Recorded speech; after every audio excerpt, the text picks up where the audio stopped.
bonitos, tudo bom com vocês? Oi, tudo bom? Mais um Quinta Misteriosa, inclusive esse foi muito pedido por vocês, assim, acho que disparado, um dos mais pedidos foi esse caso. Demorei muito pra pesquisar ele, então eu espero muito que vocês gostem desse vídeo. Já dá aquele like pra mim aqui embaixo, se inscreve no canal se você ainda não tá inscrito, se você é novo por aqui. Toda quinta-feira temos casos misteriosos aqui no canal. Aproveita e também faz o quê? Me segue lá no Instagram, você tem que me seguir aqui e lá também, porque lá vocês sempre me dão dicas, me marcam em coisas, isso ajuda muito e eu sempre anoto tudo, eu tenho uma lista, tudo que vocês pedem eu sempre olho, escolho algum. Então bora começar o caso de hoje. Araceli Cabreira Sanches Crespo vivia na cidade de Serra, no Espírito Santo, com sua mãe Lola Sanches Crespo, que é boliviana.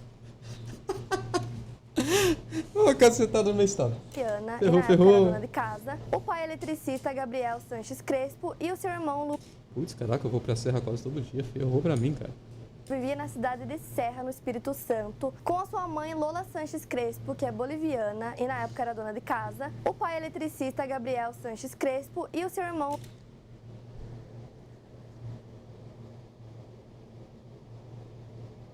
Cara, eu vou sair daqui, velho.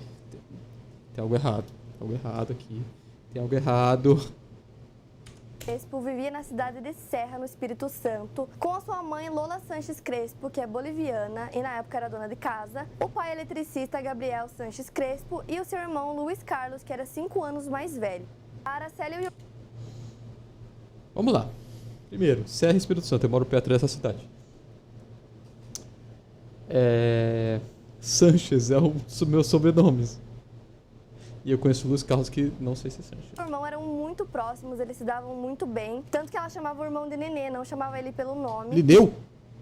Ah, Nenê. E ela, por ser a caçula, ela era muito... Não, acho que eu não conheço ninguém desse nome. Cuidada pela família, principalmente pelo pai, que super cuidava dela. Era o anjinho da família. E esse caso aconteceu no dia 18 de maio de 1973. Numa sexta-feira, a Araceli tinha 8 anos de idade. E o dia começou como qualquer outro dia normal na família Cabreira Crespo. A Araceli saía de casa todos os dias no bairro de Fátima e ia para sua escola, que era a Escola São Pedro, que ficava na Praia do Suá, em Vitória. E essa era a rotina da menina todos os dias, de segunda a sexta. Ela sempre saía de casa, pegava o ônibus, ia pra escola.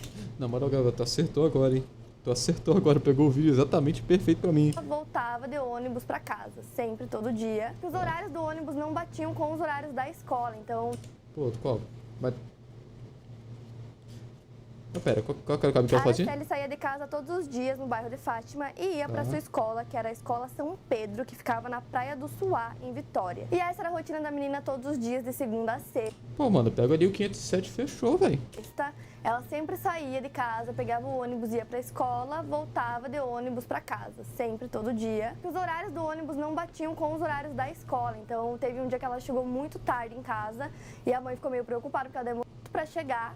E aí, tanto que no outro dia ela nem foi pra aula por conta disso. E aí ela pediu pra diretora que deixasse ela sair um pouquinho antes, liberasse ela antes, pra que ela não chegasse tão tarde em casa e conseguisse pegar aquele primeiro ônibus. Então, assim foi feito. A diretora sempre deixava ela sair um pouquinho antes. E aí, no dia, né, que aconteceu esse caso, a diretora, como sempre, pegava ela na sala, acompanhava ela até o portão às 4h10 e liberava ela um pouquinho mais cedo pra ir pegar o ônibus. Nesse dia, às 4h30, ela foi vista por um adolescente chamado Luciano Manuel Souza, que estava em um bar que ficava na frente do ponto de ônibus, entre o cruzamento das avenidas Ferreira Coelho e César Hilau, em Vitória, que ficava a alguns minutos da escola onde a Araceli estudava. Segundo Luciano, ela estava brincando com um gato no colo. Caraca, velho, eu não me lembrava que Vitória era tão preto e branco assim, cara. Ele disse pra ela ir pegar o ônibus, senão ela ia perder o ônibus. E segundo ele, ela não ouviu, continuou brincando com o gato. E esse adolescente, Luciano, foi o último a ter visto ela. Depois disso, ela sumiu, não foi mais vista. Inclusive, gente, eu queria contar pra vocês que na pesquisa que eu fiz sobre esse caso, grande parte das coisas que eu fui encontrando a mais, que eu sempre gosto de deixar mais coisas pra vocês, foi numa reportagem feita pelo Globo Repórter, que eu vou deixar aqui embaixo. Então, várias coisas que eu vou contar pra vocês aqui, eu peguei dessa reportagem. Depoimentos, uma coisinha ou outra, algumas informações adicionais que você não encontra em qualquer notícia sobre esse caso. Por exemplo, ele desapareceu numa sexta-feira e, segundo a própria mãe dela, a Lola, só foram tomadas providências realmente de busca e todo mundo começou a procurar por ela real na segunda-feira. Caraca, e ela disse que no sábado e no domingo nada pôde ser feito. E aí, depois disso, ela e o marido, eles levaram várias fotos dela para os jornais, foi anunciado em rádio, foi anunciado na TV e rapidamente várias pessoas já começaram a conhecer o caso. E aí a polícia já se envolveu, já foi acionada e começaram a fazer as buscas. 6 dias após o desaparecimento, no dia 24 de maio, o corpo de uma criança foi encontrado por um adolescente que estava passando... Ainda bem, nossa. Ainda bem que o dela é Sanches com S. O meu é Sanches com Z.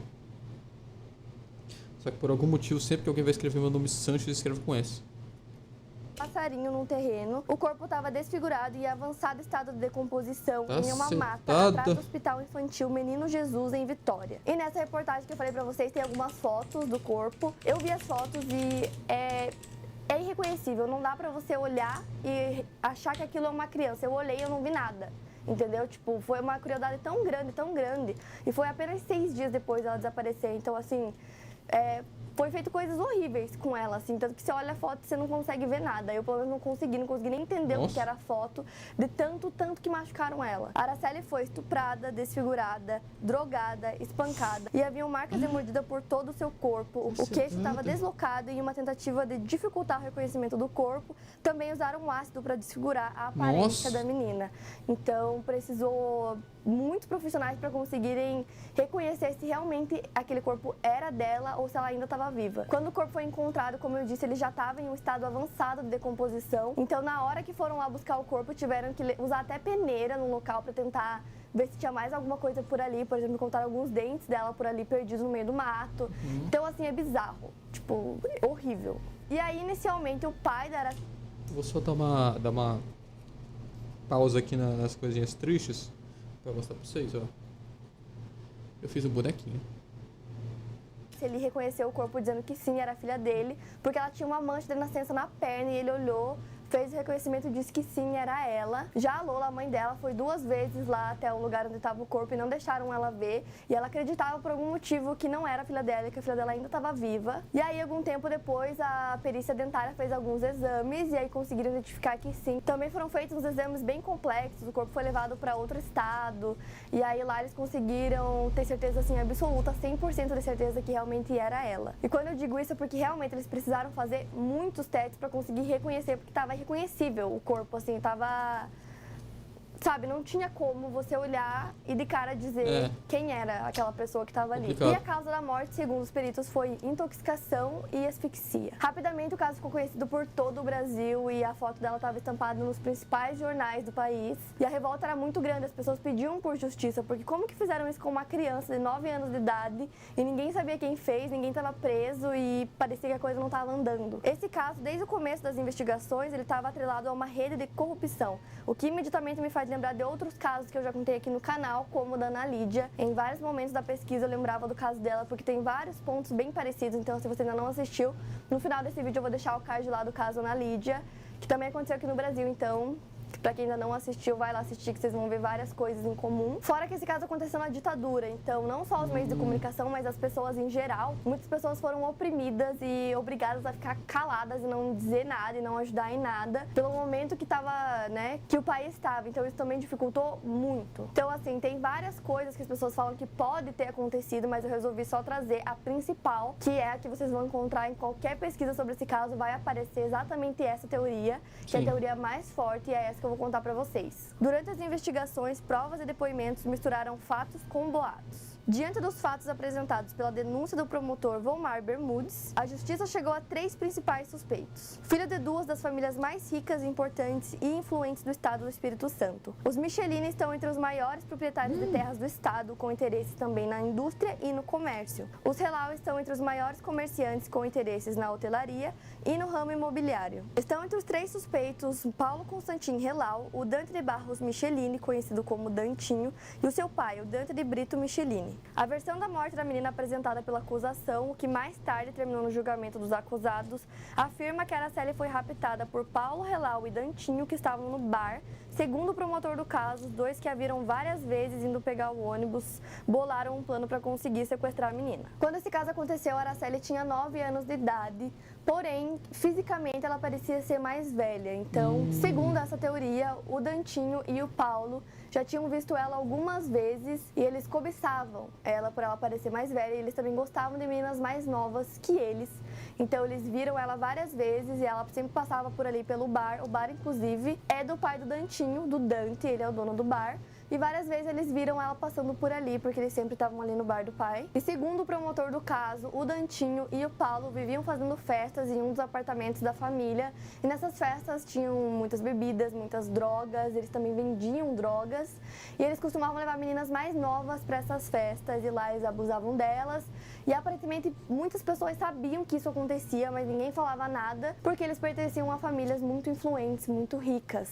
Então era uma coisa assim, eles se sentiam intocáveis, ninguém mexia com eles, ninguém falava nada. Tanto que algumas pessoas que também frequentavam esse bar, onde o Luciano estava quando ele viu a menina pela última vez, ele viu algumas vezes o Dantinho passear de carro em volta da escola que ela estudava, e algumas pessoas dizem que eles faziam isso para escolher a próxima vítima, para dar uma olhada, para ver as meninas que passavam por ali. E nisso entra mais uma pessoa na história. O Paulo tinha pedido para uma amiga, a Marisley Fernandes Muniz, que é acusada de prostituição, para que ela entregasse um sorvete para Araceli, dizendo que era um presente do tio Paulinho. E aí, numa outra ocasião, ele havia pedido para ela fazer um favor para ele. Quando ela perguntou o que era, ele disse que era para dar um presente para uma menininha que ele estava afim, que ele estava de olho. E aí ele havia dado uma boneca para Marisley e pedido para ela entregar para Araceli, o que nunca aconteceu. E ela contou essa história em entrevistas, tem entrevistas em vídeo dela contando essa história. E ela também conta que no dia que o corpo foi levado para aquele terreno perto do hospital, ele levou ela até lá para ver esse corpo, porque ele disse que tinha feito uma besteira. Mas aí o Paulo negou tudo, disse que tudo que ela falou era mentira, que ele nunca tinha nem visto a boneca foi levada. Tá uma história muito complicada, realmente. Ele disse que não, que nunca tinha visto, que ele não tinha querendo comprado ser aquela boneca, que investigador. era mentira. E o depoimento da Marisley foi um dos mais importantes na época, porque ela sabia muita coisa, muita informação adicional, que obviamente os envolvidos não contariam para a polícia. Então ela contou tudo, só que aí no final ela desmentia, e depois, mais tarde, ela disse que ela sempre desmentia no final porque ela tinha medo que o Paulo ameaçava ela, e por conta disso ela desmentia porque ela tinha medo que ele fizesse alguma coisa contra ela. E aí, nessa teoria, como que aconteceu? No mesmo dia que ela sumiu, ela teria sido levada para o então bar franciscano na praia de Camburi, que pertence a Dante Michelini, e lá ela foi estuprada e mantida em cárcere privado sob efeito de drogas. Uma das cozinheiras do Michelini contou que levou pratos de comida para ela várias vezes no sótão do bar, e aí um repórter questiona o Dante pai e o Dante filho sobre isso, e aí o Dantinho fala, certo, e o pai interrompe e diz que não tá certo, e começa a falar várias coisas. Tudo isso vocês podem ver no vídeo que eu falei que vai estar aqui embaixo. E aí a cozinheira também contou que eles ameaçaram ela várias vezes depois disso, que ela não podia contar mais nada, que era sigilo absoluto, ela não podia mais falar sobre isso. E aí antes disso ela havia contado que já tinha visto o Paulo e o Dantinho se drogando com vários outros amigos, e que eles aportavam racha e saíam... Caraca, bati o racha também? No carro, assim, fazendo várias coisas, o que eles desmentiam. Tudo que as testemunhas falavam, eles sempre desmentiam. Então, a Araceli teria sido mantida em cárcere privado no porão desse bar até o domingo. Durante esse tempo, ela foi mantida sob efeito de entorpecentes e submetida a violências sexuais. Haviam marcas de mordida por todo o corpo dela, como eu contei pra vocês. Quando encontraram o corpo, tinha mordidas nas genitálias e no peito. E nessa denúncia, o promotor explica que por conta do excesso de drogas, a Araceli entrou em coma e foi levada às pressas pro hospital, mas chegando lá, ela já estava morta. Então, em seguida, o corpo dela havia sido levado para um prédio nas proximidades ali do hospital, e depois de algumas horas as pessoas começaram a reclamar de mau cheiro, e aí o Dantinho e o Paulo teriam pego o corpo dela, colocado em um saco plástico grande e colocado no porta-malas de um carro amarelo, e depois atirado em um terreno nas proximidades do hospital infantil, que foi onde ela foi encontrada. Ainda segundo a denúncia, Dante Michelini usou suas ligações e influência com a polícia capixaba para dificultar, desviar e prejudicar o trabalho da polícia no caso. O Dante chegou até a apresentar para a polícia um pedaço da roupa da Araceli, do uniforme escolar dela, dizendo que esse pedaço foi encontrado, foi desenterrado do terreno, do quintal da casa de um jovem chamado Fortunato Pitin, que havia morrido alguns meses antes. E segundo Dante, esse seria o assassino da Araceli. Então, nenhuma dessas acusações que eu contei para vocês foi aprovada. Além disso, várias testemunhas chaves e pessoas que estavam envolvidas no caso para tentar solucionar ele morreram durante as investigações. Por exemplo, o Jorge Michelini, que era o tio do Dantinho, irmão do Dante, ele foi visto algumas vezes com a mãe da Araceli, a Lola, em bares, eles já foram vistos juntos. No dia 14 de janeiro de 75, ele estava postando um racha, e aí aparentemente um carro, ônibus fechou ele, e aí ele bateu o carro num poste e morreu. Além dele, um sargento da Polícia Militar, do Serviço Secreto da PM, que ele estava nas investigações do crime, estava prestes a conseguir concluir, a descobrir tudo o que tinha acontecido. Ele recebeu uma ordem de prender o Boca Negra e o Capetinha, que eram traficantes, e lá ele foi morto a tiros nas costas por 2 revólveres de 2 pessoas diferentes. Isso aconteceu em 73. E junto com ele tinham outros 2 policiais. E até hoje tem muita coisa em volta disso. Muitas pessoas que acham que foi mandado matar ele porque ele estava prestes a descobrir o que tinha acontecido. Inclusive, a própria esposa dele falou isso e disse que várias vezes ele comentou que ele ficava muito revoltado com o caso da Araceli e que ele queria que esse caso fosse solucionado e que ele achava que tinham muitas pessoas ricas e influentes que estavam envolvidas nisso e é por isso que o caso não seria resolvido. Aparentemente, também teve um motorista dos Michelini que foi subornado para não contar nada e para desmentir várias histórias que várias testemunhas iam contar. Ele foi subornado para desmentir tudo. Inclusive, nessa reportagem tem uma parte bem longa que fala só sobre essa parte de pessoas que foram subornadas, das testemunhas. Então, para quem tiver interesse, depois vai lá assistir, já falei 15 vezes, no vídeo vai ter 2 horas. Esse caso aconteceu em 1973 e o julgamento só foi acontecer em 1980. O juiz responsável pelo caso, que pelo que eu entendi nessa época já era outro, o Wilton Cille, definiu a sentença. Paulo Relau e Dantinho deveriam cumprir 18 anos de reclusão e o pagamento de uma multa de 18 mil cruzeiros. Dante Michelini foi condenado a 5 anos de reclusão por participar do cárcere privado. Na ocasião, o juiz disse em entrevista ao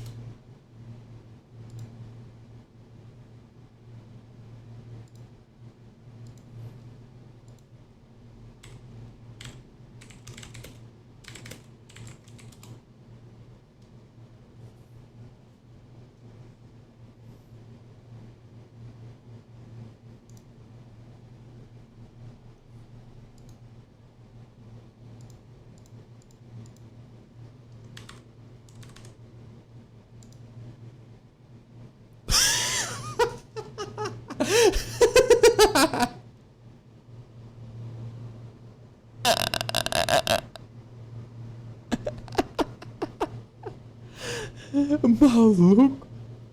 Os caras pagaram uma nota, tio.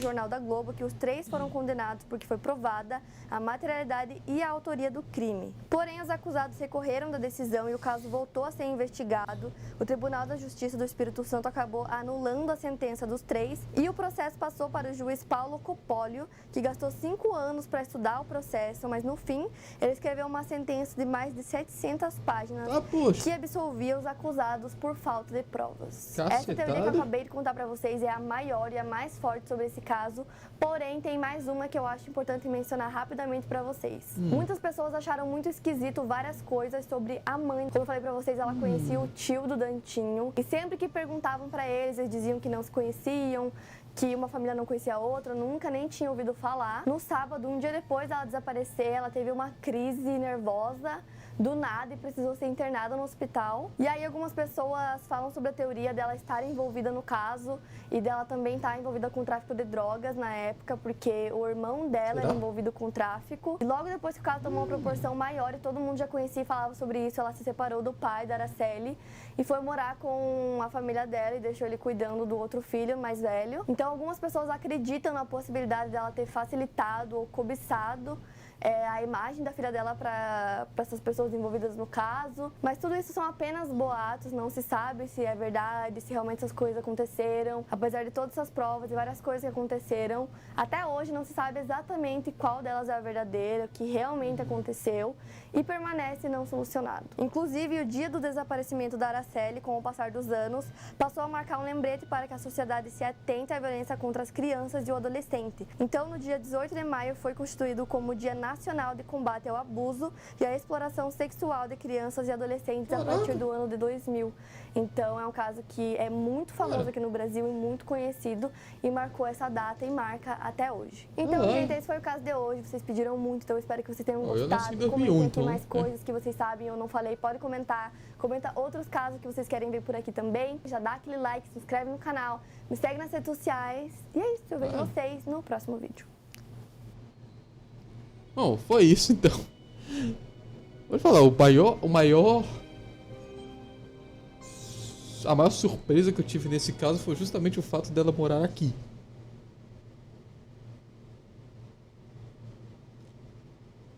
Mas é isso. Espero que você tenha gostado do vídeo. Deixa o like, se inscreve no canal. Se inscreve no canal da Jaqueline, também tá aparecendo aqui do lado. E...